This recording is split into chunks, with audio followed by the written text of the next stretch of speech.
Bonjour Soussoubino Balandi à quel boule magazine bandeko batali de partout bozwami na Kinshasa na Brazzaville devant ba poste téléviseur na bino pour na kolanda édition na biso ya mercredi ya lelo mbote na bino. Tofungola quel boule ya lelo pour na koyebisa bino que journée de mémoire de Bunagana à Uvira ezalaki bongo commémorée par madame la première ministre chef du gouvernement na ba membre du gouvernement na Nini Elekaki.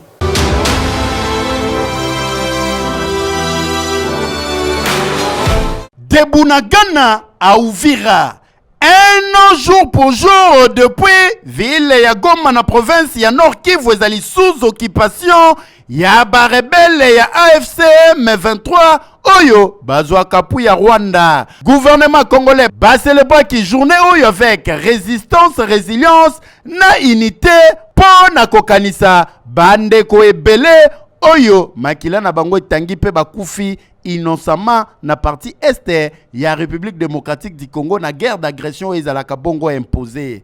Awa na Académie des Beaux-Arts tomona ki présence ya premier ministre chef du gouvernement Mama Judith Soumino azalaki ye moko te accompagné na ba membre ya gouvernement na ye bactère ya société civile pe bazalaki awa ba thématique pour na commémorer journée oyo ezalaki lokola makambo ya ba drame humanitaire, enjeux économiques, justice, paix, restauration et intégrité territoriale oyo ezali bongo combat ya gouvernement mobimba bazali kobunda na président de la République Félix Antoine Tshisekedi Tshilombo. Awa maman premier ministre atalisaki ke journée oyo ezali kokende en mémoire ya bandeko oyo batika biso pe ezo marqué continuité ya histoire munene oyo République démocratique du Congo ezali kokoma pe asoutenaki sacrifice ya ba martyr oyo bazali kokufa pe asoutenaki sacrifice ya ba martyr ya indépendance ya République démocratique du Congo awa na maloba na ye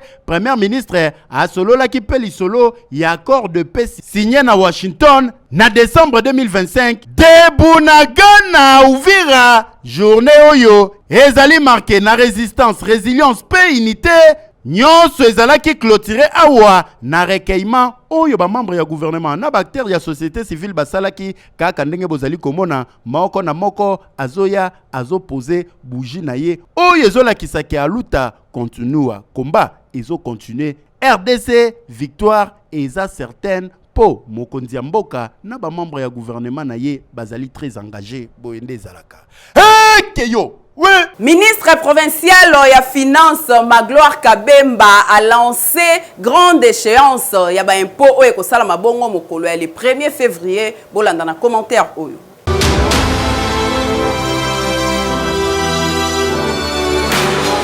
Compte à rebord lancé pour na contribuable quinois tunanga inini direction générale des recettes de Kinshasa DGRK na Mukuse basali lancement officiel ya grande échéance fiscale. Awa ezali question ya kofuta impôt foncier pe impôt na oyo etali ba revenu locatif. Ozali papa lupangu, mama lupangu, biso tozali ba héritier ba ko-héritier ba para batikela biso lupangu. Awa eloko esengeli koyeba désormais zali kofuta ba impôt na mbongo ya loyer oyo Bozwaka ndenge ministre provincial ya finance économie pe numérique a expliqué ki yango awa lors ya lancement oyo na conférence de presse monene ezalaki organisé awa na Golden Tulip. Objectif ezali ya ko afficher pe ko maximiser ba recettes publiques pe ko renforcer mobilisation ya ba ressources propres ya ville ya Kinshasa. Cérémonie oyo elekana ki liboso ya bakonzi ya DGRK ba autorité ya ville province ya Kinshasa ba professionnel ya média pe na ba invité ya ndenge na ndenge bazalaki awa. Ezalaki question pour na ministre provincial ya finance a rappeler que ba disposition oyo ezali légale et surtout administrative na cadre ya échéance majeure oyo eko banda na date ya le 1er février 2026 oyo. Eza lelo clair que kotonga Kinshasa eza nango kaka likambo ya volonté po kitisa fiscale ndenge babengi yango ezali véritable boussole ya lutte contre évasion fiscale. Donc désormais futa mpako na yo pe éviter ba sanction mikolo ezali koya ko contribuer na développement ya Kinshasa ezali pe ko futa mpako na yo yango nde kolinga Kinshasa pe kotonga Kinshasa. Message ezali clair pour na bakinois pe bakinoise nyonso boende ezalaka keyo. Haute cour militaire et Sambisi Bongo, ancien gouverneur militaire ya Nord Kivu, Constant Ndima, pour na 2 messages aux Ezalaki envoyés par les généraux rwandais.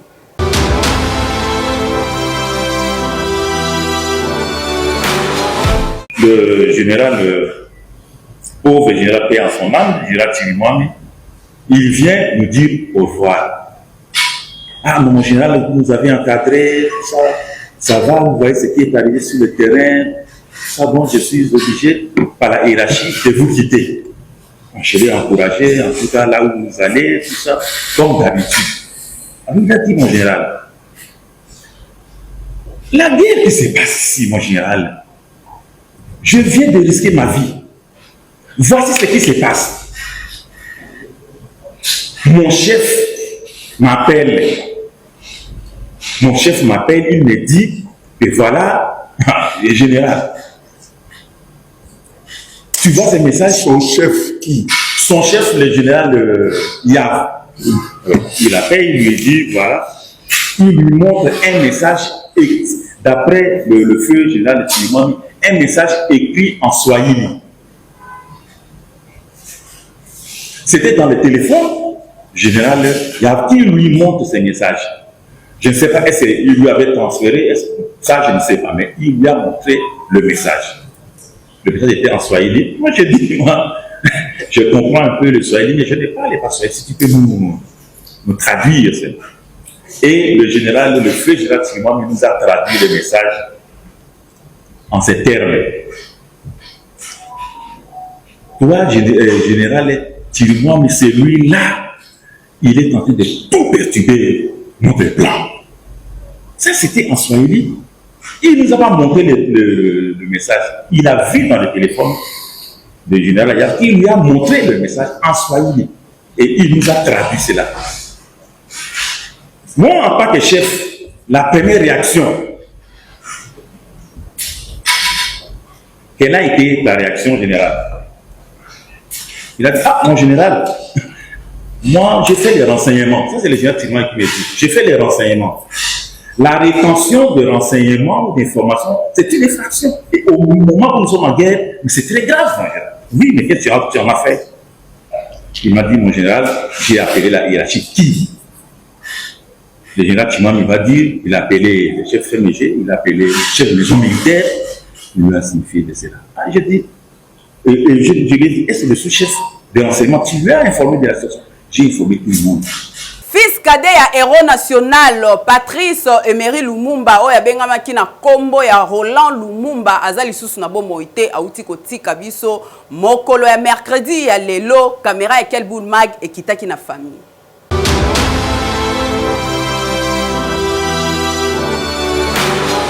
Roland Okito Lumumba akufi mercredi 28 janvier 2026 na Kinshasa na âge ya 67 ans. Esengeli koyeba ke caméra ya Kelboul Magazine ekiti bongo na résidence na ye awa na commune ya Gombe pour na koya ko information na source. Tokuti batu nyonso na titidi ya mawa oyo ezali kolakisa ke ba perdre être cher na bango. Bisusu bazali kokanisa ba bon souvenir, misusu pe bazali kokanisa ba moment ya malamu oyo balekisaki bongo na monsieur Roland Gilbert Okito Lumumba. Kasi lokola zalaki bongo fils cadet ya Patrice Emery Lumumba, héros ya indépendance ya RDC, poko ya bandeko na ye a communiqué boye. Le message, c'est un message qui concerne tout l'ensemble du peuple congolais qui doivent s'y mettre et penser à la personne et à la descendance de sa personne, Patrice Emery Lumumba, qui a perdu son fils aujourd'hui,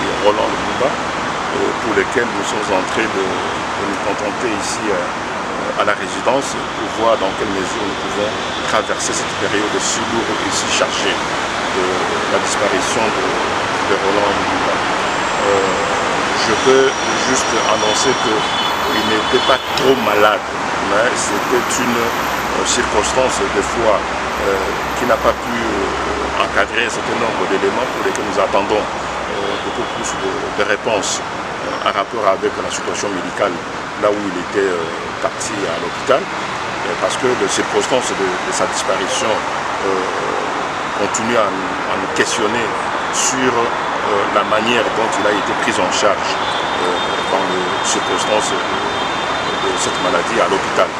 Pour na rappel esengeli koyeba ke Roland Okito Lumumba azalaki bongo ancien député national, kasi na ba dernier jour na ye azalaki toujours pembeni ya bandeko na ye lokola François Lumumba na Juliana Lumumba oyo azalaki impliqué na kete ya justice pour l'assassinat ya papa na bango. Kasi bobo sana teke na 2022 Roland Lumumba a joué ki bongo rôle monene pour na rapatriement ya relique ya père biologique na bango awa na RDC. Tika ete molimo na ye epema na kimia. Heke yo. Oui. Na komi na Mongafula bakangi de faux policiers kokamwa.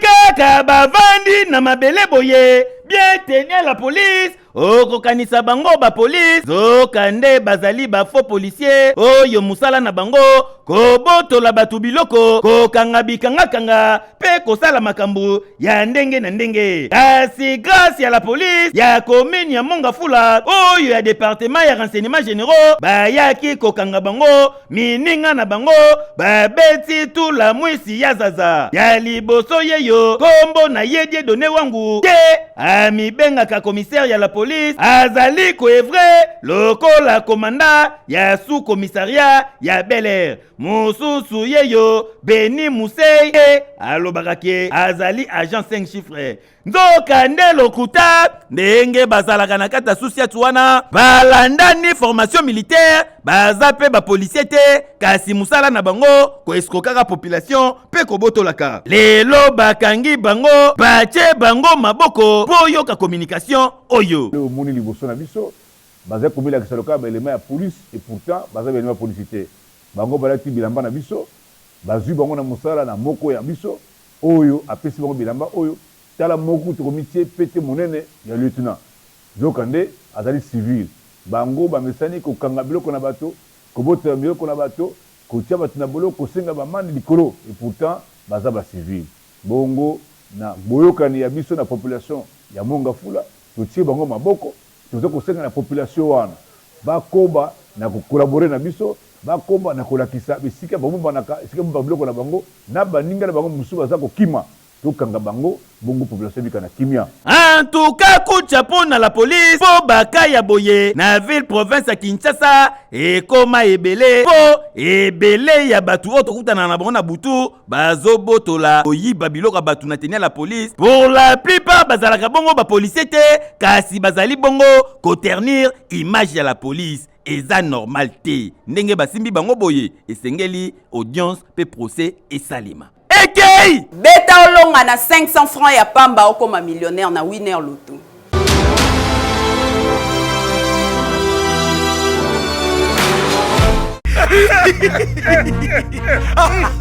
Mais munanga nina nanga. Mais kuru yukumi kaka na makamu muku ya bapalori ya minene. C'est la vie.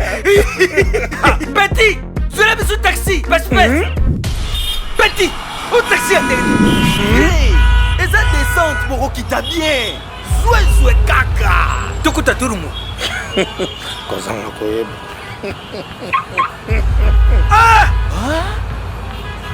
Il y a beaucoup de gagnants. Certains sont parmi vous. Winner Loto a déjà commencé.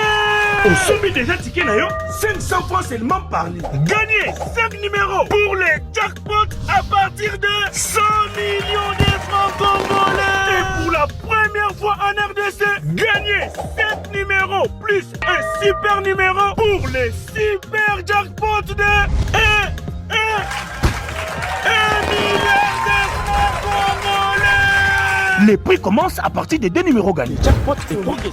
À jouer sur tous nos points de vente et mobiles en composant étoile 404 dièse disponible sur M-Pesa et RTL Money. bakoma kobenga ye Chantal pona ndenge asedegizaka lokola mwana mwasi kombo na ye ya solo eza Makuba atambolaka na banzela kobina na cadre article 15 moyena quelque chose.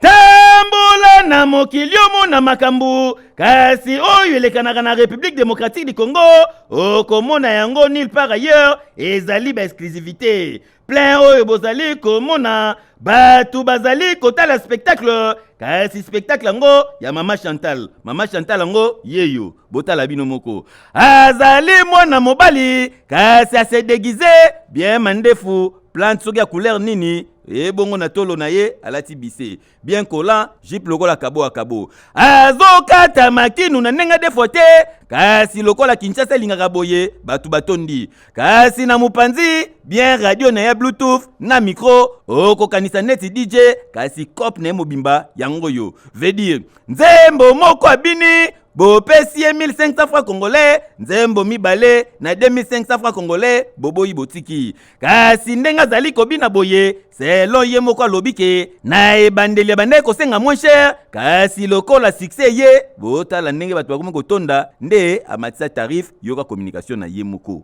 ba difficulté na kutana nango eza kaka nde tolobi bakulu na ntuka amabe 0 chaque jour bakalaka ngai opesa bangombo biso bakolo mabele lomba biso avoleka yango wana nasengi bango nyonso ele osala bango bongo nzala oyo pe alinga soutenir ngai abenga na nimero ya journaliste oyo akozwanga facile nzemo moko na banda kozwa 200 300 banda sise mata tous les 4 coins bawenze nyonso akisasa bayebinga sise bozomona bato batoni bazotalanga nzemo mona azwa 1500 2000 1500 2000 na minute oyo na mwasi na bana bayebi ke papa ke musala en tout cas ndenge balobaka musala ya zoba ezalaka te kasi mutu zoba azalaka. Imaginez Mama Chantal à réfléchir à son bluetooth à se déguiser à zobina na suka journée akokangisa pe mbongo na ye ake na palais alambi na ye na mwasi na ye na bana balie siko yo boga ovai na coin ozanga na uta musalo benganga vie jeje ah vie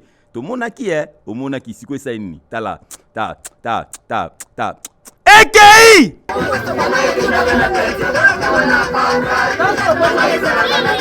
Grâce consulte agence OESA crédible awa na République démocratique du Congo to lakisa kivino ndenge nini na janvier ba memaki équipe moko kuna na Grèce parmi bango batu quel boule pe bazalaki na kati trésor Tuseo na Jeje Mbuyamba botala bamboka nini o batambolaki.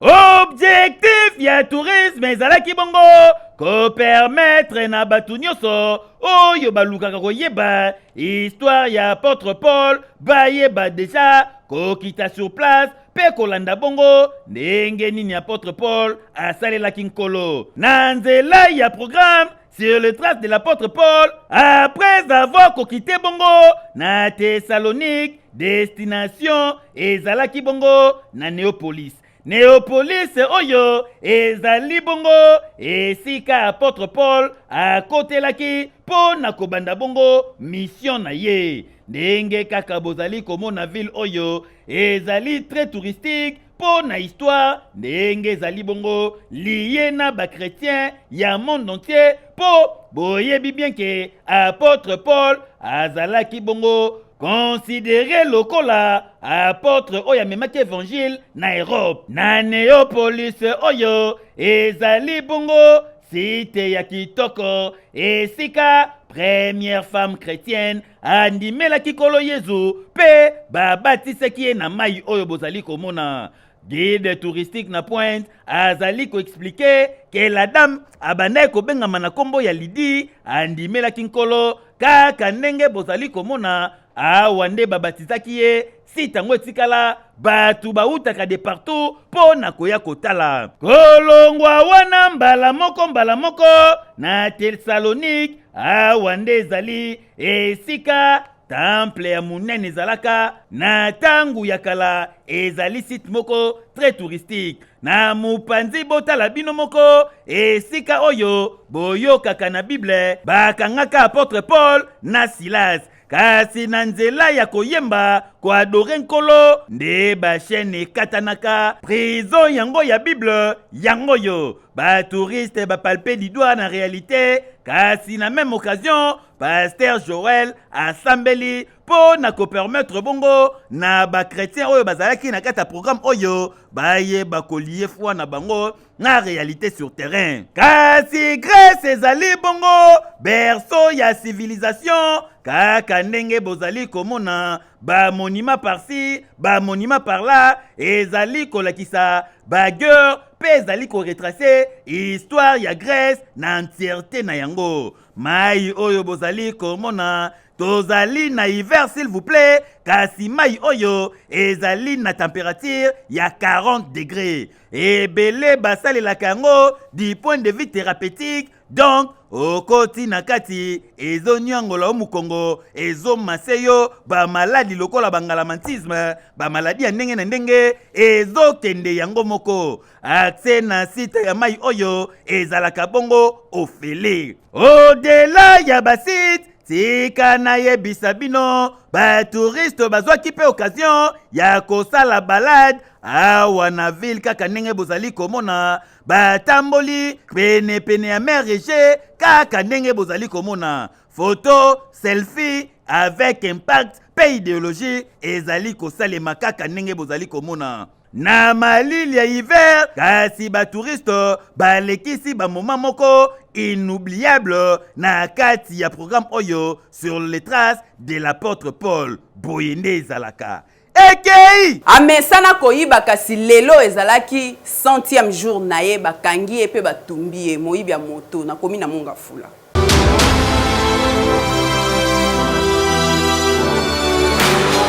Batumbi moyibi ya moto esalemi awa na verdict na komi na Mongafula kokamwa kaka ndenge bozali komona na makadam boye makadam oyo soki oleki yango ekomema yo na nzela malweka ti pen nde esika bamiyibi ya bamoto oyo baponaki cette fois-ci ya koya kosala opération na bango oyo à partir déjà ya ba 3h du matin tunanga soki ezalaki ndenge nini bazalaki 3 miyibi mokoka mibale bazalaki bien armé moko nde azalaki na machette batalemisi wewa na intimidation nyonso bino moko kaka boyebi wana bango nde bakomaka baroi kita soki tokobeta masasi mosu abimisi machette wewa cede moto na pression wana nde bango bawelisi bamati na moto moninga na bango moko atikalaki amata boye aselemuki aglisse akwei nzoka population bazalaki kotalela pe bazalaki kozimele mbala moko bayambangu barata ete barekipera moyibi wana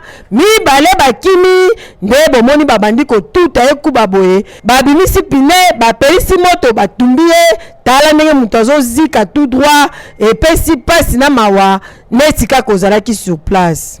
Tomoni moyibi bazalaki misato bayibi moto kote ipen bazokima mbangu baolanda bango ntango bakomi ayo kwa bazali misato mibale bazali na minduki yazali na lichette na sima to de kolanda bango ntango bakomi wana moto edendi atuka makambo boye eza normal te tokosengaka na population mbala nsima soki bokangi moyibi boye olie ya kose faire justice bokende na ye na qui de droit la police ezali wana baservice ezali oyo bakoki kolandela bato makambo oyo mpona kokanga bango bapurge peine na bango olie ya kotumba mutu mobimba boye azotala epesi pasi makasi kasi na ngambu na bino mpe bawewa ete ya bino surtout bino bamiyibi oyo botikali bomesani kotungisa population eya normal te luka olie na motoki na yo olie okobana misala mabe boye misala bariske makasi tala moninga nde aziki apeli mimo bokontinue kaka mbala nsima eza tour na yo eya normal te eki kolie bio na Belgique adresse eza se moko restaurant La Line chez Violette kuno za mobimbo kolia penza biloko nyonso mboka na oyo lingi.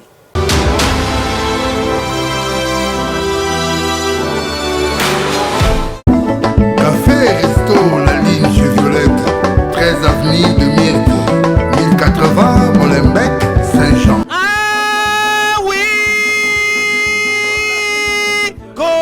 kitoko na Belgique. Adresse eza se moko ezali bongo restaurant La Line chez Violette. Esika bokokuta bongo cuisine congolaise. Ozali de passage okiti Bruxelles, oza na posa ya kolia biloko ya Congo, kolia bio s'il vous plaît. Ne vous trompez pas d'adresse, restaurant eza se moko La Line chez Violette. Okokuta cuisine congolaise, ntaba na pointe ebongo ngulu ya kapela kute kosa. Basala kape koti se fime, basala kape bakamundele ebongo kote bambisi yi tika na yo. Thomson Batumba banyengele yango matungulu kaka ndenge bozali komona. Ebongo kote bandunda okolia kitoko lokola bitekuteku matembele mokonza bandunda mfumbweleka mabaku pondu alimbondo pe ntaka madeso ezalaka awa. Bokanisi esili na restaurant La Line chez Violette. À part menu na bango bazalaka pe na ba plat du jour. Kuna okokuta lokola ngai na Thomson oyo elekisaka badi ebongo bitoyo kuna pe ezalaka. Babakisi lisusu plan spécial veut dire ba plan sur commande. Okoki kokomande mutwa ntaba, okoki pe kokomande ngombe ya Goma bakosalela yango avec impact pe idéologie. Côté ba service kututika na yo po na restaurant La Line chez Violette basalaka na livraison à domicile. Veut dire au composé kaka numéro au commandé biloko ekomelio na ndaku kudia kusabalala. Restaurant La Line chez Violette ezwami na avenue du Murto 13-10-80 na Molenbeek na Saint-Jean. Okoki pe kobenga bango na plus 32 24 47 94 12. Tope na portable na bango na plus 32 46 94 42 244. À restaurant La Line chez Violette, pour vous, nous décrochons la ligne. Boyende Zalaka. Ekeyo! Oui! Menuiserie en aluminium adresse eza se moko kobuka na te papa mama yo mutolungi otonga ndaku na ona ba norme ndenge sengeli kende kaka na Jafar Ali okozala jamais déçu.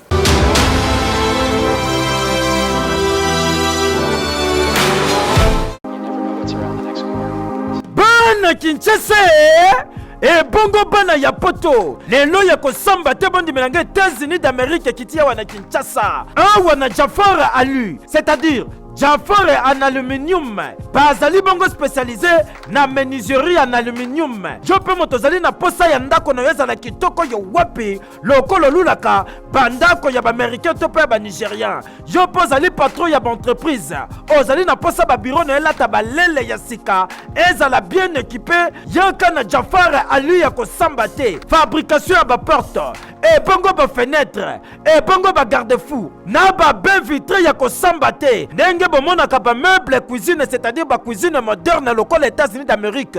Awa na Jafar Ali bazali ko bete yango dada ya kosamba te. Po na mbongo ya mukie bato baluli ndako na yo nyonso bazali kosalela yango mur rideau na cloisonnement bureau nyonso awa na Jafar Ali mosala ezokende kitoko yo wapi. Bana Congo bana poto États-Unis ekiti na kati ya Kinshasa. Lelo nae ko présenter bino Jafar Ali. Tozo fabriquer biloko nyonso en aluminium pona banda kuna bino na ba bureau tel que ba porte, ba fenêtre, ba garde-fou, ba mur rideau, ba meuble ya cuisine na cloisonnement ya ba bureau. Pona ko pesa valeur pe beauté ya banda kuna bino bosalela aluminium ya qualité.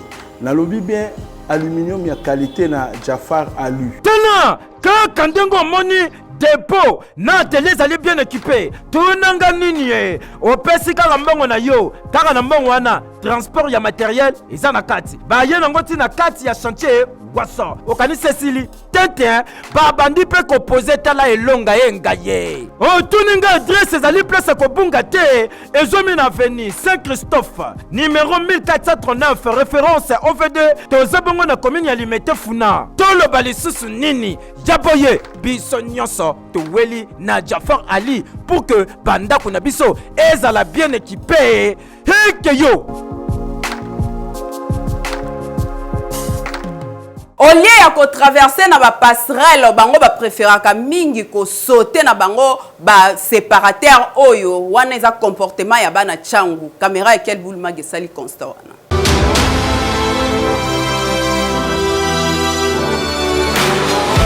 Équipe ya quel boule mag kiti awa na Pascal précisément na CSO de mouton awa kotala comportement nini o population bazalaka nango koto yo pona ko traverser makadam tala yo moko ba mipiko ba mama onde boy monde ba telemi boy na mikumba na bango na maboko ata somo te ata ko banga te ba traversera kaka na ba séparateur oyo bomoni passerelle yango na mupandi ezaka quelque bateau to constater nde bazo traverser kasi la plupart ya batu comportement na bango eza kaka ko traverser ba bordure oyo neti mama oyo bomoni atamboli mupandi après na simabu a sauter séparateur papa ope alati chemise a pembe neti kaka zobeta nzango ye wana pe a sauter na ye na ngambu mususu koka mwa na bajeno bomoni bazosala na bango neti baje moko sauté soka moni mutuka telemi a hésité nanu après akatisi ngambu mususu mama oyo a sauté séparateur oli a continuer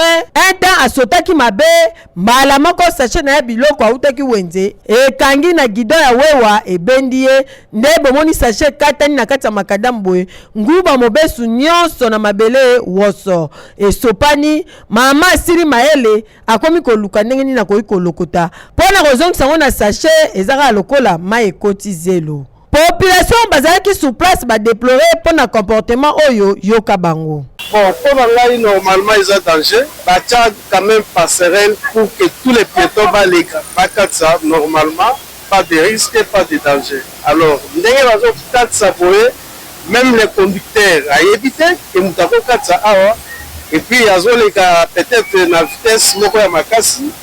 C'est un risque à occuper pour ramasser.